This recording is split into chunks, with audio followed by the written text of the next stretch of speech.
We're recording now, Rod. Folks, we've been having a great discussion, and Rod says, hey, we ought to be taping this, so yeah, we're live now, baby. Yeah.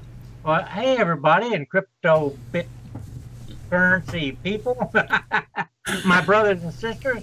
Hey, we got Jeff McDonald here he's the vice president of NEM Foundation.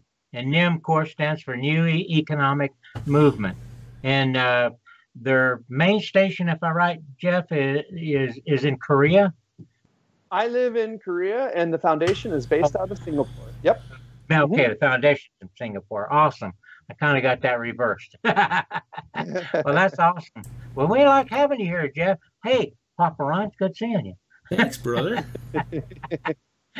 And Jeff, we're going to let you take off or start over again, I guess, because we need to have what this NEM Foundation is. Exactly what is it, and what does it do?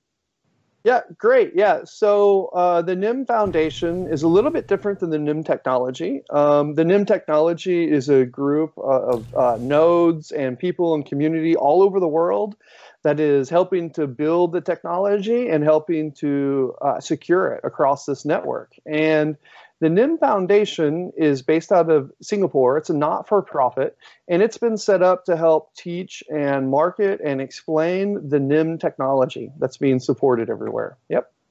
That was kind of my comment, Rod, earlier, that NEM is actually a community that is kind of self-governed and self-motivated to keep moving. The foundation just assists in that movement. They're really not controlling it. Right, I realize that, but NEM, we've been talking about NEM, and you said NEM wants people to use it, and this foundation does use it, right? Or part of it, or just a second. Okay. Yeah, they're kind of, NEM's purpose is to be a currency that is used, and their economic system is all based on keeping people motivated to use it as a currency and to be involved in it. That's why they have that proof of importance in their wallets and so on. Yeah. Go ahead, Jeff. Yeah, the proof of importance thing is really big. That was designed because we focus on community, right? And we really wanted to see the community get involved, and that is even reflected in the consensus algorithm. Yes. Oh, very cool. Yeah. Listen, you had a recent announcement about an exchange that is going to open soon, a NEM exchange in Australia.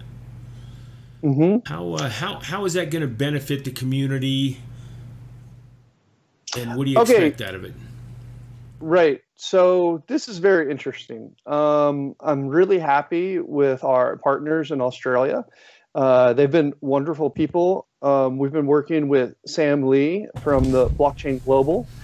And what's happened is early on in NEM, we saw that blockchain technology is a wonderful technology, but as such a powerful technology, it could be used either for good or for bad. And we were really worried because a lot of people doing ICOs at the time, and this was even 3 years ago, right, were not what we considered to be reputable companies and organizations. There was a lot of people that were over-promising and clearly were going to underdeliver.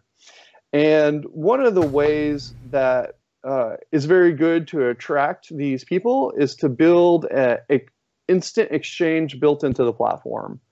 And we knew right away that if we had an exchange built into the platform, that we would attract a lot of bad characters on the NEM platform that we didn't necessarily want to attract. And then we thought, if somebody is real, if they have a real business with real customers and an existing base, and they want to use NEM, then they'll get a real exchange to list them.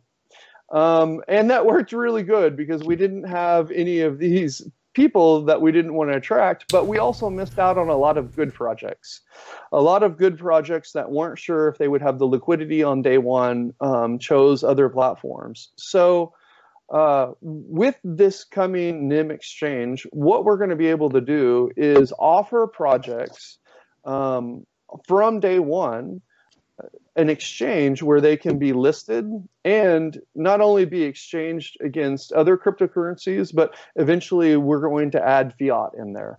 And this is kind of our way to help these other people with real projects know that they're going to have a place for their project to be listed.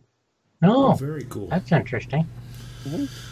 Yeah, very nice. What other new things do you see coming up with NEM and the development that you guys have going on? You know, we just recently did a video on that pack NEM, kind of on the game side, but what else is in the works? So we haven't made a press release about it, but this was a huge deal. We just released the voting center, and we started to have our first community-based votes. Remember what I was talking about a little while ago. NEM is really focused on the community. And this is exciting. We've set up a community fund, which has, I don't want to say a number, but I'm going to just guess more than $20 million in it right now. And what this is for real projects to come in and to set up and ask the community for money. So instead of doing some kind of ICO, instead somebody can make a proposal on a forum, and then the community will vote whether to approve or not approve. And somebody doesn't get the money instantly if they win the vote. Instead, there's a list of milestones that they have to meet, 1, 2, 3, 4, 5, and so on, to have kind of their agreement with the community, their contract with the community. But we did our first vote. It was for the company called LuxTag, which, full disclosure, I also work at.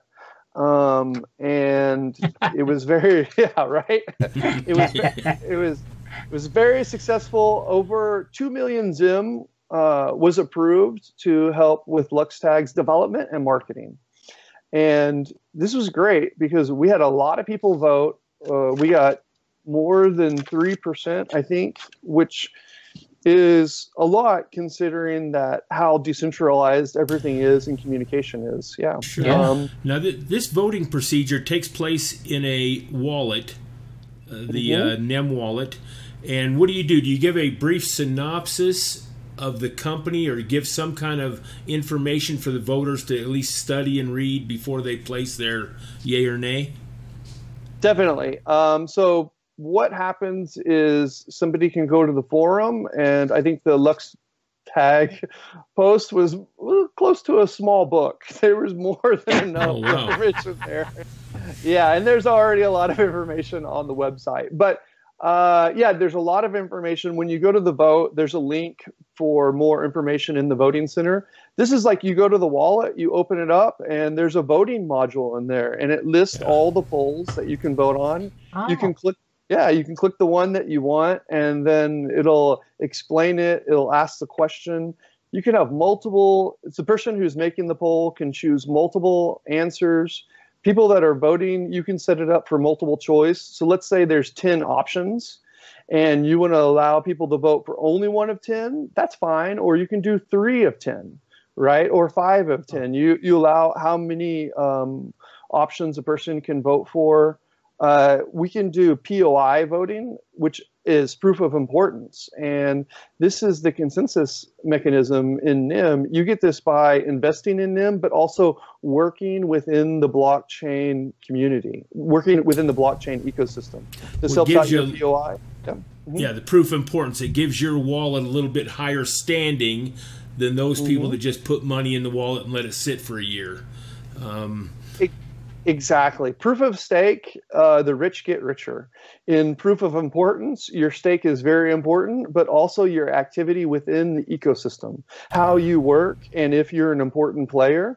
We want people to have businesses.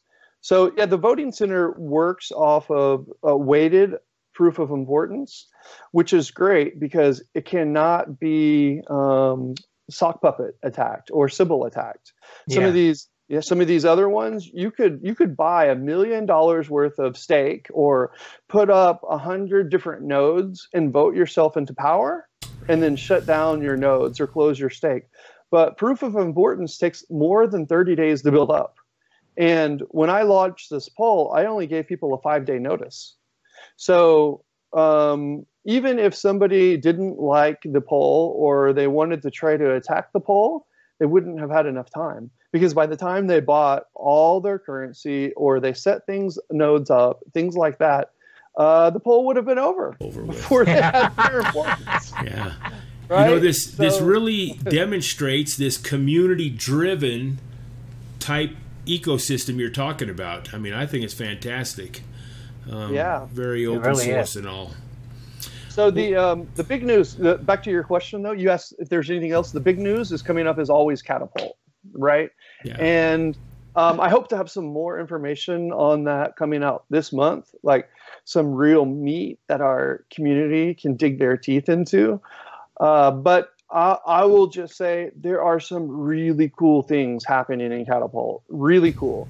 We're very excited about it. I think that when NEM first came out, we found a lot of solutions for problems that nobody else had been able to solve. And what we're doing right now with Catapult is we are thinking about answers. We've already solved problems that other people haven't even asked yet. So in one of our videos, we talked about Catapult a little bit. And Jeff, when you're ready and got some news, contact us. We'll have you on again. That'll be great. Yeah, I would be. It's a good thing.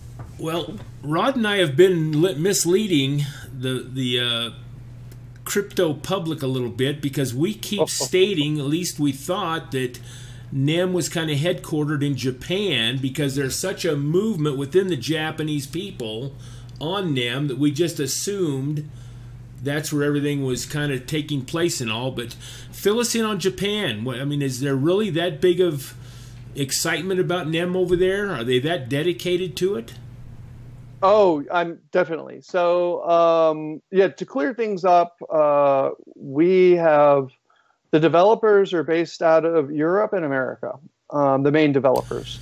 And I have And hold on there, Jeff. Yep. You mentioned us earlier that you have over 100 developers on this NEM team. Those are second and third party developers. Okay. So these are people that work with software companies. These are students. These are professionals, people working in exchanges.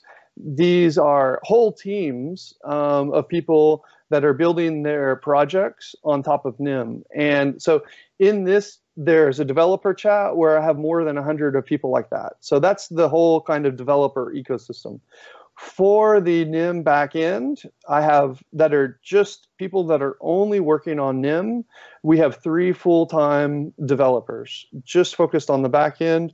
And I have 3 full-time developers working on wallets. We have, and that's actually, that might not sound like a lot. We have 6 kind of core developers working on the protocol, but that's actually a lot. I think it is.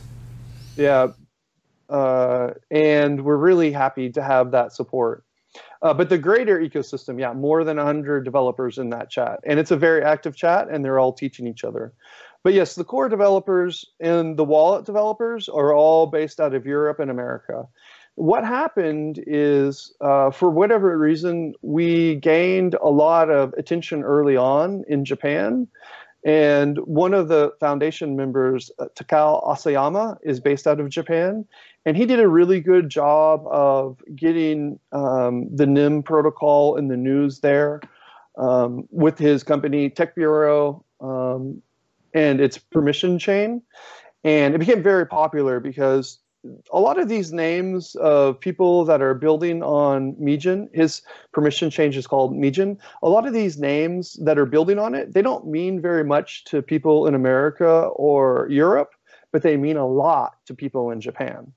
So when people in Japan heard these names of these people that were looking at the NEM protocol and building on it, they instantly recognized these names and it took off. It became a very big deal there. The news doesn't really get out very well from Japan to the rest of the world, but we're working on that. And we want to get some, we want to get some names for people that people in the West recognize, and we're working on that too. Yeah.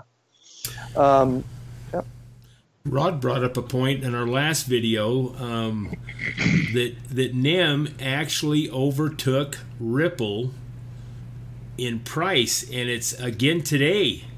You guys were above Ripple, and we're not tearing Ripple down or anything, but you know, there was such a gap there for so long, and that gap is closed, and I think that's very exciting and positive. Yeah, I mean, the price per coin of Zim, I think last time I checked, was a little bit higher than Ripple. Now, they have a lot bigger supply than we do. Right. And I think a lot of that is held kind of by the original founders of Ripple, or the kind of corporation that oversees Ripple. I think they have a lot of that kind of locked away, and they've promised not to release it. So Right. At least that's good for people that have invested in XRP. And I hope that, but NEM, I hope sooner or later goes above Ripple in coin price and in market cap. And I think that's a real possibility in the future. So I do too. Yeah, oh yeah, we're excited about NEM. We like it, and the Coin XEM. Hey, tell us then, what are you working with some banks now? Early on, you guys had signed up some major banks in Japan. Are you still recruiting banks and bringing them on board? Is it mainly for cross-border transactions, or what is your philosophy with the banking industry? There's definitely some deals going on. I'm not in charge of any of those personally. That's not kind of where my focus on blockchain is. So I'm not exactly sure when I'm allowed to comment and not comment on banking deals. I have talked to some banks personally, but none of my talks basically reached fruition. But there's some other people that have got a lot much farther than I have. Further than I have, but I'm going to go ahead and have to let them comment exactly on what they can and can't say. No worries. Well, listen, Rod, I hate to keep dominating these questions. No, you go ahead. Doing a good job. He is. Well, one thing great that moderator. when we started investigating NEM, and you know, it seems like all these platforms have one or two topics that are kind of confusing or hard to understand and make it applicable. And of course, I kind of understand it now, and that's NEM doesn't mine their coins, they harvest them. It's a term called harvesting within their individual wallets.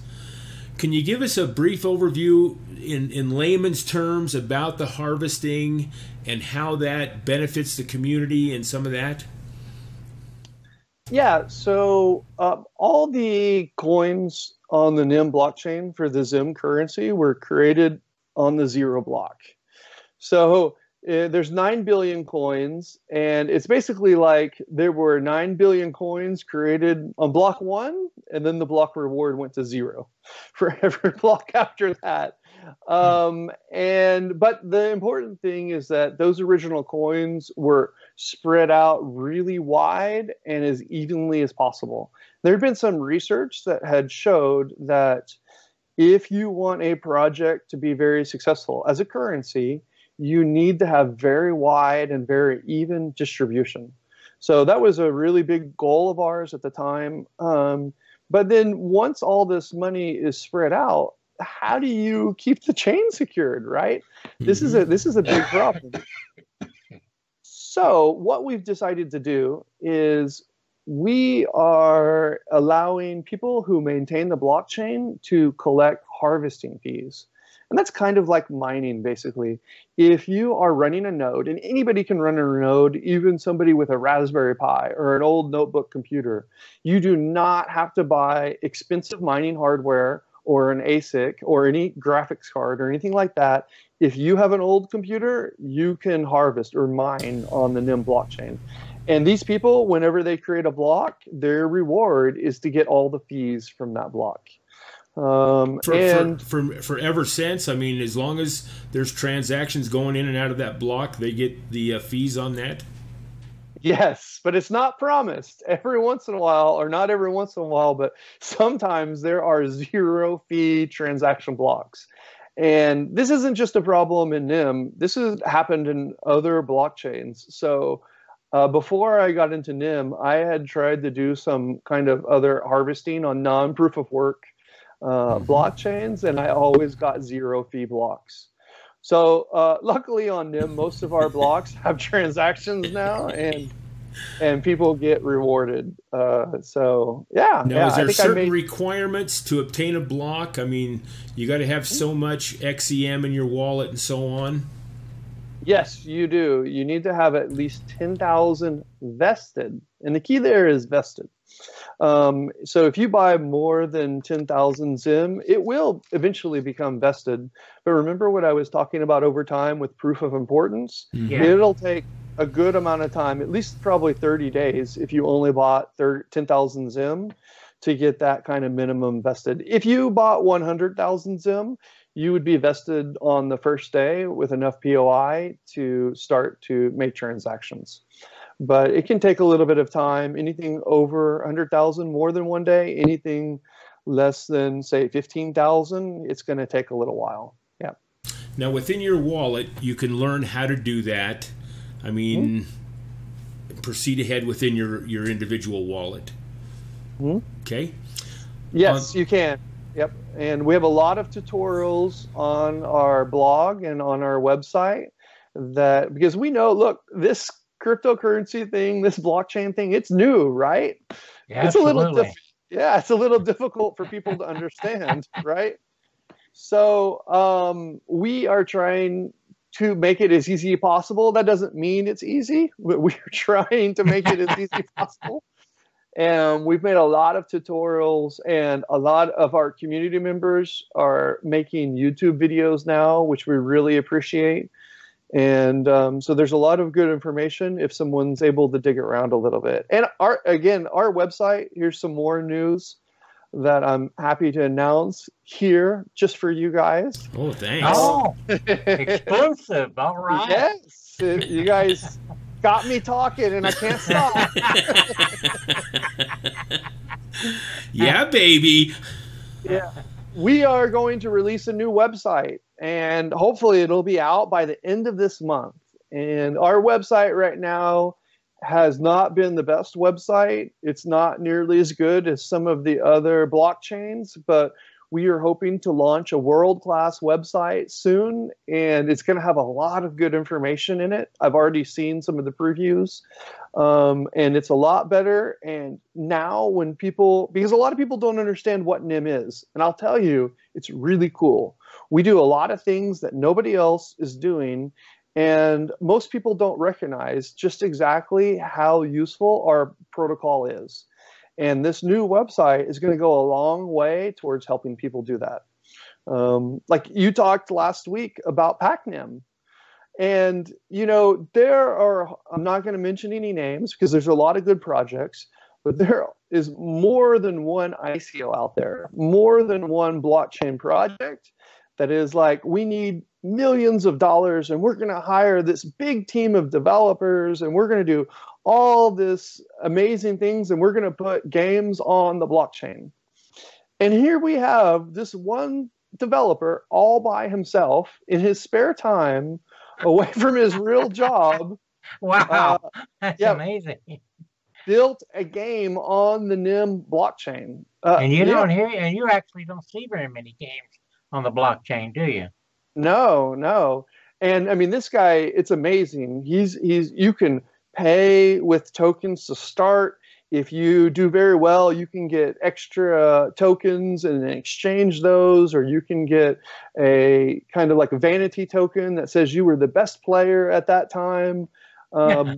Yeah, you can move these on and off your wallet. It's awesome. It is really cool. And just as a proof of concept to show like how people can build up their characters with tokens, or how people can get tokens in-game currencies such as gold and then trade those for special items. I mean, he's done it. He's already built the proof of concept. It's only Pac-Man, but that back end that everybody needs is already there. And this developer did a really good job with full documentation. So anybody can come in, and just kind of copy and paste his code, and they're ready to go. He open sourced it.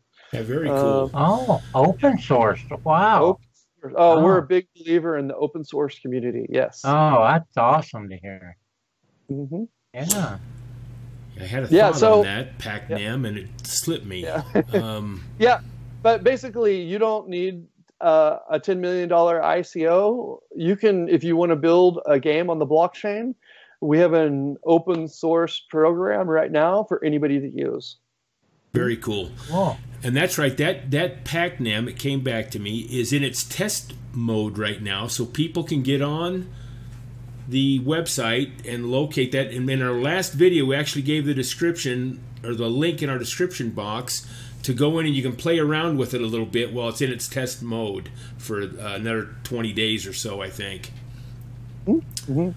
Yeah, I think in real life, I have to double check, but I think in real life, he will allow both test and mainnet mode. But I'll have to double check that. Right now, you can play with the testnet if you want. Yes. Well, Jeff, we've probably kept you long enough. We kind of covered mosaics and namespaces in our last video a little bit. We probably didn't do it justice. That mosaics is another very cool thing you guys are getting out there that can really be utilized, I think, more so in the future. But there's a lot of ways you can use those mosaics if you think about it. Oh, and it's just a start, I'm telling you. So, like, these mosaics are assets that you can create on the NEM blockchain. And yes, they can, you can make them fixed or a non-fixed supply. So you can edit the supply up and down, or you can make an agreement with the community to have the certain supply.